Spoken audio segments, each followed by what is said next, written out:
Hi! In front of me is Cubot P50 and today I would like to show you how you can manage apps permissions on this Cubot. You need to start by opening Settings and tapping on Privacy section over here. Then click on Permission Manager at the top and select one of your device's features, like location. Then click on an app like camera and select one of those options. Allow only when using the app, ask every time, or don't allow.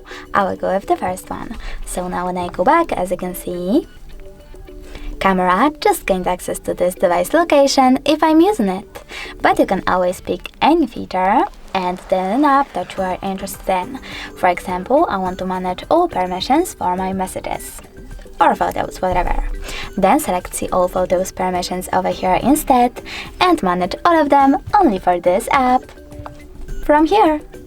Thanks so much for watching. If you enjoyed this video, don't forget to leave a like, comment and subscribe. Bye!